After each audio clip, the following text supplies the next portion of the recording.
So, Dougie, the start to the season was inconsistent. Can I use that word? Up until probably the Partick Thistle game, where of course Robbie's goal was fantastic, goal of the season, of course, for us. But that seemed to be a turning point for the boys. Yeah, it certainly was. You're right what you're saying, Gerry. We had an influx of players, had to rebuild a squad. Over the summer we only had 9 players, 7 of those academy kids. So there was a lot of work to do, and that was probably why over the first part of the season, first 10 games, we were up and down.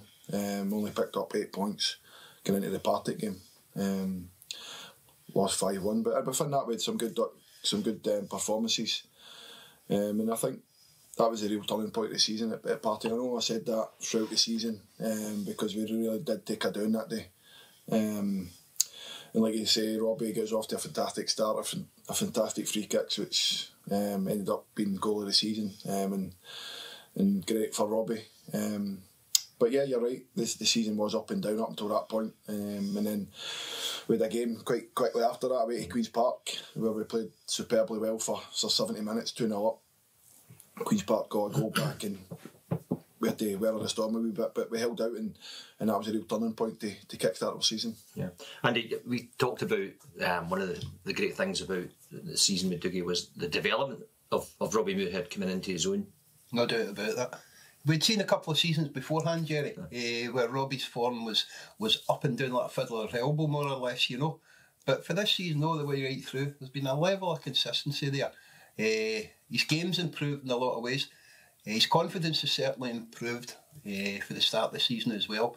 And I think he was given a specific task here, and Dougie would answer that, where he wanted to play and where the management team wanted him to play as well. And they two married up together. So we're literally seeing weeks on end now the real Robbie instead of the stuff that we'd had before. And he was matching that up with goals, which was very important. You heard me say before, Gerry, I think he's a scorer of great goals, Robbie Muirhead. I'd like to see a few more knock-ins, because he was getting himself into positions like that this season that he had no intention of getting into last season as well. So all over, he was an improved player all the way round. Leaders on the park, Dougie. What impressed me about the boys this season, I mean, obviously Grant was captain, the likes of Jack Baird leading on the park. Grant was doing it as well. Grimmy, of course, coming in as he did. Experienced guys bringing that experience to the boys. Yeah, 100%. But just to touch on what Andy was saying about Robbie, Robbie found a position that he enjoyed playing this season. He was just the number 9 up until start of February when we brought in George. But Robbie was a figurehead. He had to lead the line, he had to lead the team for the front, and I think over the 7 months that he'd done that, he was outstanding. And Gerry's right, Andy's right. He probably should have a few more goals, but he knows that himself, and that's good for me, because he knows that he should be getting more goals. Probably if he was on the penalties, he could have been easily a 20 plus goal scorer for the club this season, but Grant took that mantle and scored, I think, 8 out of 8. So great for Grant. But like you say, the other boys, Big Bird at the back, colossal all season. I think he missed 2 games in the whole of the league campaign through a suspension. Then we managed to get Grimmy in, another one who led by example. Fantastic around the place, fantastic professional, everything about his game, his lifestyle, how he leads his life is A1. Gills, Bluesy, fantastic, and really the spine of the team, right through the spine of the team was really consistent, and that's why we had the season we had, I think, because we were out with probably September and January. The rest of the year was remarkable, and yeah, we know in the last 6 or 7 weeks we probably drew games but we still won. But every manager could say the same, there's no point sitting here hitting your head against a wall. There'll be games where other managers have we could have picked points up here, and if you do that, all you've got to do is anger yourself. So I'd rather just leave that. Which you don't, to be fair. Nah, listen, you always want better, Gerry, and as a manager you're always trying to push them, and like I say, I think myself and Andy pushed them to the limit this season, and we got maximum out of them as best we could. Yeah. Some of the great games that I particularly enjoyed, and I felt a turning point was absolutely thrashing Inverness Galley 4-0. That was a tremendous game, wasn't it, Andy? Yeah, we were lucky to be here and sit up and stand watch that Gerry, you know. But there's turning points in every season as well. Dougie touched there when he was saying you can sit back and look at the season. You know, the board that he has in his office at the back of where he sits, you turn the chair round at the end of every season. Every manager that I've ever worked with does that and looks through and says, well, we're a wee bit unlucky there and we really should have a little bit more there. And then you start to pick out individuals. Maybe because of that and because of these situations happening, you didn't pick up the points when necessary, i.e. the Arbroath game at Arbroath. And when you look at it at the end of the season and you match all that up, Gerry, it lets you know where you need to be. But the consistency of the boys, you know, that even although we had our fair share of awkward results and bad results at that time as well, but we also had the personality and the commitment the following week, a lot of the times, to go back out and get ourselves back on the rails again. And that's been a massive improvement this season for me as well. I see that as being individuals taking on board the responsibility of being able to do that and following it through. And if you run through 95% of Dougie's team, and I can do that, look through the team, I see improvement in the players that way. And carrying that on will be the biggest job of the lot for next season. Even young Dara, when he came into the team as well, alongside Jack Baird, you know, I was a wee bit concerned at times like that, you know, but that came through after a couple of weeks and you could see the development in that boy as well. But I think for Dara, Andy, you got to remember Dara's a right footer playing the left side of the defence for that. So I've got to give great praise to Dara. You know, he's playing in a position that is uncomfortable for him. But I think, like you said, once he got used to it, he's been unbelievable. Him and Jack is a great partnership, and Dara's got to take real credit for that as well. He's a righty playing on the left, which sometimes for a young kid can be difficult at the best of times, but I think he's coped really well with him and Baird in there. Yeah, for the couple of seasons that we've watched games down here, Gerry and myself like that, Jack Baird had a lot of people playing alongside him. Yeah. And his performances were good at certain times. Marcus Fjortoft and others that came in, central defenders doing the same routine. Right-sided players being accommodated in the left side of the park at central defence. And I think Jack's had the best season that I've seen him down here. And the vast majority of that was spent playing with young Dara as well. So a partnership's there. There's something definitely to develop there for the future between the two of them. And Jack certainly reaped the benefit of young Dara coming into the team like that. For me, personally, having been around the club for a few years now, I'm delighted to see Cammy Blues getting the fans on his side, chanting his name. Tremendous to watch his development this season. I think again, I think the biggest thing, Gerry, is the environment, the culture that you bring to the building. And when people are happy and they're coming to their work, they enjoy it, they want to come to their work, you get the best out of people. And I'm not saying that's just solely down to myself and Andy. You know, I don't know what's been on in the past, but certainly this season, and I think, and I do believe that Cammy can play at a high level. There's no question about that. He knows, and I certainly know. I just think he needs to add some more goals to his game, and if he can do that, then the sky's the limit for him to go and play at a better level. And I hope that he can achieve that, because I think he deserves it. And you've seen his performances this season, whether he plays a wee bit deeper, plays one up, he can do both roles. And there's been people talking about him, people asking me about him, so there's certainly people taking notice of Cammy, and he just needs to keep his feet in the ground and keep doing the hard work that he's put in this season and continue that next season. But again, another one who should be proud of their season. Yeah.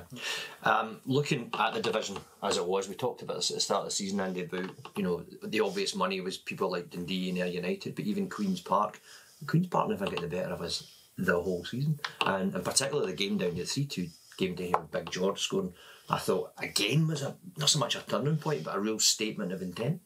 Yeah, but you've got to remember it's 11v11, Gerry, you know, and I think every 90% of this season when we've went out, the boys have put in a real shift, and if you can get that out of them, you get half a chance. And I think especially against the bigger teams or the better teams at the top end of the pitch, we were always up for the game, I think, and it's just a mindset thing, and this is what we're trying to change in the building, is regardless of who you play, whether it's a team at the bottom, a team at the top, the mindset has to be the same, and it's all about winning.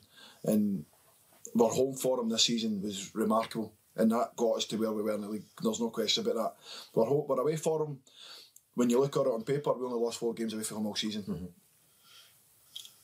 as a manager, if you pick up a point, you're happy. Yeah. But this season we picked up a lot of draws away from home. Yeah. But if you can pick up 36 draws in a season, you're guaranteed to stay in the league. Yeah. So draws are always good because you're picking up points, but when you look on it, you're going, too many draws. But like I say, it was a good season and one that everyone should take great heart from. You know, it was great, and like I say, the home form and the fans as well. The fans were superb. Yeah. But our home form this season was remarkable, and to finish top of that out of everyone shows you how good a season we had at home. Yeah, and you talked about that in your time as well. Capello had to become a bit of a fortress when you were a player. It has to be like that, yeah. And people expect coming here to have that, Gerry. All through the years it's been like that. It wasn't like that 3 years ago when I started to come back down to the games, Gerry. You know, it wasn't like that. People were quite happy to come along and roll Morton over at that time, take the points and disappear. I felt that was sadly lacking. But I know the man sitting next to me here, that changed. That changed in a very, very short space of time for me here. And Dougie came in. There's a different atmosphere about the place. There's a different look of the players, even the players that played here before. And not being disrespectful. There's a difference to them. There's a brightness, there's a shine to them. Yeah. Dougie was talking about Cammy Blues there. We had a season full down here, but when Cammy scored, I think it was well into double figures. Yeah, coming from midfield, getting into the box. Midfield and score goals. Yeah. So when Dougie mentioned there he'd like to see more of that next year, that's available to him. Cammy's proved that he can do that. And if you would add 10 or 12 goals onto it again and see where he ended up at the end of the season, I think Cammy was our top goal scorer that season, if my memory serves me correct. And some of the goals he scored were fantastic. He has the capability to come from deep areas to get in the box, arriving at the right time and being able to finish. But the rest of the boys that were here in the last couple of years as well, I see big improvements in them. Coming in now to an atmosphere that things are expected here now. I know at the start of the season, Dougie touched on it, but we might have been looking round about, and you mentioned budgets. That always comes up at that time. I always bring up budget. Yeah, budget's always a big thing, and maybe things weren't rolling along, but once that was pushed into the side, pre-season training started, and the game started to roll in, that's kicked into the long grass a wee bit, and the boys showed right throughout the whole season that wasn't going to be a subject to be mentioned at that time because there were other things to do. There were games to win, and as soon as they got into that routine of doing that, you could see them. We had them in hospitality, Jeremy. You bring them up at night time. Sure. You can see the look off them. Yeah. You know, 2 seasons before they were coming in like Deputy Dog. That wasn't happening this year. So who remembers Deputy Dog? I remember it. You know, I was watching it this morning. So there was all that going on round about the place, but only I added to it. That made this place feel like a wee bit like you were talking about, like the fortress again. And the things and the situations during the season, but maybe not 100% way. They were against teams at the lower end of the table. Yeah, Dougie touched on it. We were taking on board the big boys and bringing them here and giving them a game and turning them over and sending them back up the road again. I don't think anybody outside Capello would have thought that Morton stood any chance at the start of the season of making the playoffs. Yeah. And it's only by a hair's breadth that we didn't. And that's the momentum that we need to keep going here. Yeah. No other ways round about it. Did you have a personal highlight this season? Personally, professionally, you felt that this is a moment. I should take this in. And probably the 5-1 down at Partick Thistle. Really? Listen, when you lose games, that's when you reflect the most. It's all right winning. Winning's easy. When you get downs like that, that's the time when you have to sit down, reflect and see what went wrong and try and fix it. And we did fix it as a group, not just myself, Andy, everyone. The players took on board. And then we went on that amazing run. Fantastic results within that. Inverness 4-0, Queen's Park 3-2. Sure. Dundee. Up at Cove. You know, difficult venues to go to, but we managed to grind out results. And we kept going. But all I ask for my players, Gerry, is give 100% for the badge and give your desire. You know, that's what, if you can't ask for any more. You get that every week. You can't turn around and give anybody a hard time because you're getting the most out of them. Yeah. And 99% of this season, we've got that. My biggest strength, and I always say it, is defend for the front. And nine times out of 10 this season, that's where we've had our success. We go and press teams, and that allows our defence to squeeze up and be compact Because most teams in this league, I feel, they just want to play basketball, Gerry. It's wide open. Whereas we are structured in a base where we make sure we first and foremost we're defending properly, and then when we can play, we play. And we've been fantastic, and I think that's why when you mentioned the Queen's Parks and Dundees, we've been successful because we play within our structure. We're no wide open, we're no want to play suicide football. And listen, it's great in the eye, and everyone wants to see teams playing like Man City's and Arsenal's and Liverpool's, but you have to have the players to do that, Gerry. Yeah. You need to, first and foremost, you need to have the players that can handle the ball and have centre backs that can play and full backs that want to bomb on, and have players in the middle of the pitch that are switched on to when they go, I'll need to sit. And it's already having the best players, but when you don't have that, you have to then play within your means. And we've done that, and I think that's why this season we've been really successful. And one of the things we saw the Player of the Year night, which was fantastic, was the camaraderie with the boys in the first team. But also, and I'm going to bring this up because you talked about it a lot in hospitality this season. We had Benny Rooney out at the Player of the Year night. He looked fantastic, by the way, 80 years of age. Yeah. You've always said this past season that you see similarities between Benny Rooney and Dougie. Yeah, I do. And I also see it club-wise to a certain extent as well. But after a very short space of time, Benny made such a big impact down here. And within the space of 3 or 4 months, they'd raised the expectations of people down here at Capello to a whole new level. And he brought in players and was allowed at that time to bring in players. Didn't spend any money or any substantial sums of money, and was in a very low budget. We were part-time, Gerry. We were earning 3 bangers and a balloon, where everybody else was taking wages out of the game. So it wasn't a monetary situation, it was just in general a feeling round about the management team and the players that were here. Benny got rid of a few players that should possibly have moved on a couple of seasons before, but were kept here because of financial restrictions as well, and brought in players that he'd seen round about himself and set about moulding a team here. I saw that this season, and I was hoping, and I'm hoping, that continues again like that. That same set of schedules that Benny put in to make the team better, which will make the club more money, which will keep the fans on side as well. We'll get more of them as well. That's how you build a football club. You build from the foundations of what happens out on the park. And I noticed all that this season especially. I could get that feel round about the place, Gerry, that was happening again. And I'm hoping it continues. And you don't say that lightly, to be fair, to compare the likes of Dougie in the same breath as the likes of Benny Rooney, but I suppose what Andy is saying as well is it does raise the expectations quite a bit when you've had a season like this. No, you're always, when you're doing well, people expect more or better, but you also need to have a realism as well, Gerry, that you can only spend with what you've got. You can't outspend your budget, or you'll not have a football club. So we need to be careful in where we are. It's not as if we've got a sugar daddy who can fill the gap if you overspend. So we need to obviously be careful and do that. But like Andy's saying, the players that I brought to the club I either know personally or I played against. And I think we've moulded a very good squad of players here, and you can see that over the season we've had. You know, since I've come in December 21, it's been an upward trajectory in performance and where the club is as a club in the Championship. But you always want to be better. You want to get better, and to do that, you need to first and foremost identify players that you can help you. But the good thing for us this season is we've got the nucleus of 10, 11 players that's already here.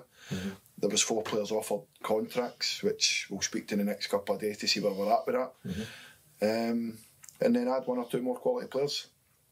We'll not be able to have a big squad again this season, just in terms of where we are with budgets, etc. So we will be running with a squad of 18, 20 max, similar to last season. But again, that's my job to go and find these players that can fit into where we are and what we can pay. So, like I say, we'll have a good summer to try and do that. And hopefully, by the time the boys come back for pre-season, we've got 90% of our squad going forward for next season. That is it, and we need to build. For next season, we need to look ahead now to it. Yes, going back again to the Benny Rooney, because Benny Rooney, had a situation here at Capello that isn't available to Dougie, and I can say that because I've seen both.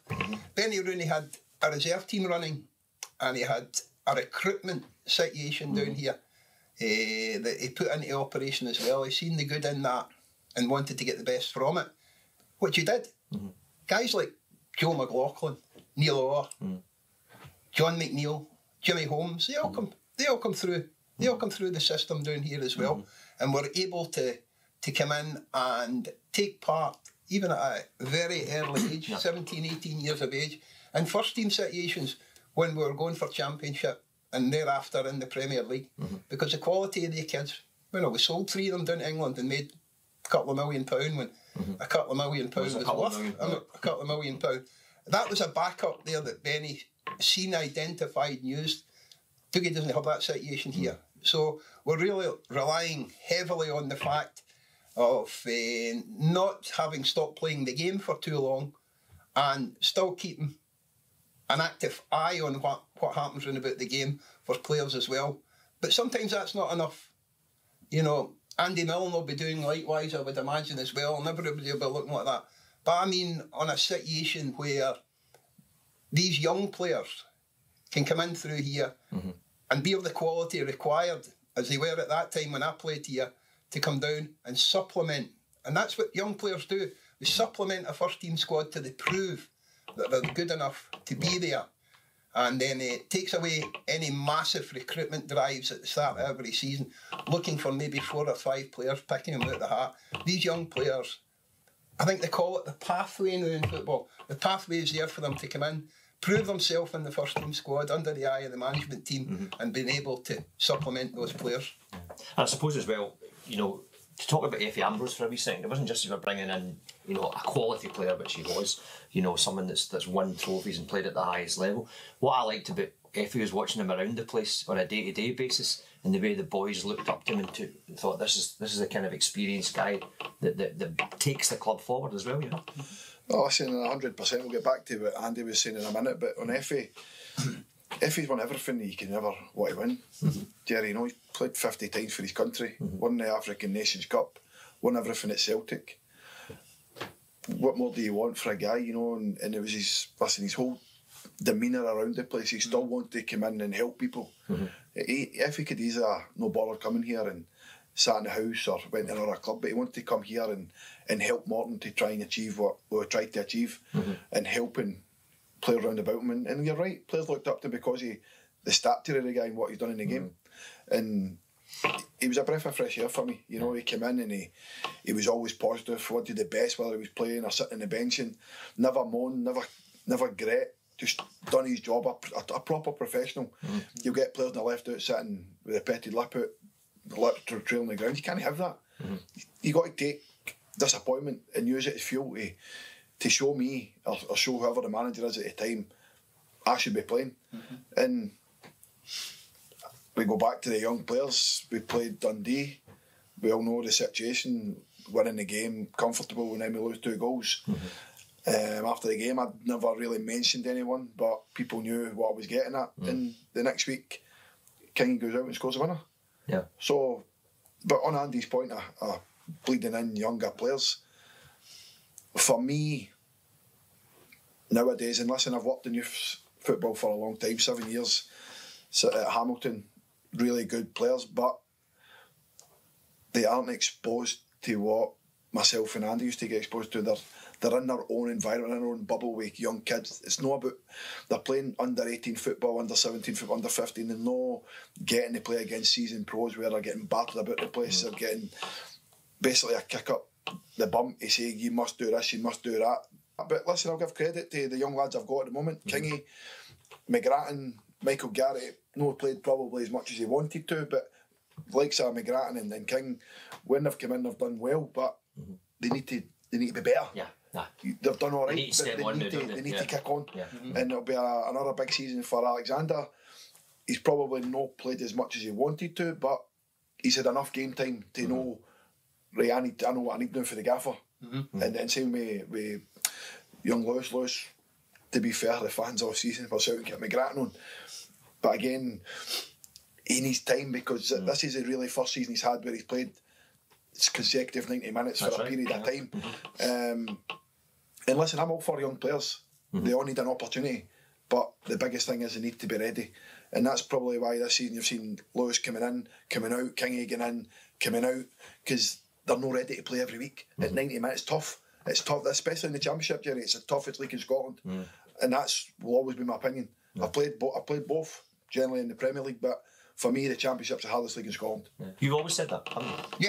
Yeah. Because every team can take points off one another. On any given day, Gerry, you can get any result in the Championship depending on performance and a wee bit of luck at the right time as well. But physically, it's like day and night playing in youth team football to come in and to play at first team level here in the Championship. Day and night. Sometimes through sheer adrenaline and the thing that's happening on the park for the young player will get them through for so long. Yeah.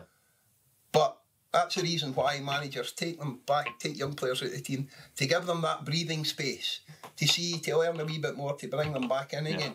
And it's all about climbing the hurdles to eventually get to a situation where, and I think maybe the young players that Dougie had last year, next season is a phenomenal season for them. They can either go there or they can stay there. And you've heard me say before, stay there, you're only going to drop back down again, Gerry. So next season, they have seen what it's like here. They understand the physical and the mental demands that are on playing first team football here. And they've got to prove themselves, the kids, being able to handle that. So to sum up then, I mean, let's just have a quick look ahead for next season as best we can. Would you agree with Andy that's what needs to happen? 100%. You know, the demands that me and Andy ask for are hard. You know, we just want people to be the best they can be. And I think you always need demands of people. You need to demand the best. And that's not just on a Saturday, that's Monday to Friday. How you live your life. You know, like we only get them for 2 hours a day in the building. Some days are longer, etc. if we've got extra sessions, etc. But players away from the ball need to make sure they're doing everything right to be the best version of themselves, Gerry. And sometimes that can be difficult for people because you've got the outside world, your pals, girlfriends, mum will do this, mum will do that. But if you want to get to the top, you need to be looking after yourself. You need to be disciplined away from the building. It's okay coming in training and playing, but the biggest problem is away from the game. That's the biggest problem in football for me nowadays with younger, especially younger players. More experienced players will know themselves, their limitations, but the younger players are not the problem, but they've got the bigger challenge because of their circle of friends, as I put it. Because I know myself when I was a younger lad, your pals would always want you out the house, man, we'll go and do something. They're not interested in your career. No. They're only interested in getting you out to go and get up to stuff that you probably shouldn't be doing. So that's the biggest challenge I always have, try to educate younger players. I've been there, I've done it. You know, I've made mistakes, I'll admit that, but you learn, and you can only try and give that advice to the younger lads. I've been there, I've done it, I know what's going on. And sometimes I look at you going, how do you know that? Because you've lived the life, you've done it, you know, it's no rocket science. But again, next season they'll get the opportunity, they need to grasp it. You know, like I've said, we'll probably have the biggest of squads, like most teams will have in this league next season. So the opportunities will be there for them. They need to grasp it, and like I say, they've been given their programmes. They must come back to start a pre-season as fit as anyone. They need to be the fittest to give themselves that hope of hopefully starting the season in the starting 11. Well, it's been a great carpet ride this season, Dougie. Thanks for that, first of all. Thanks for the two of you coming in today and having a chat with us about last season and what's ahead for next season as well. And thank you for joining us on this special Greenock Morton update.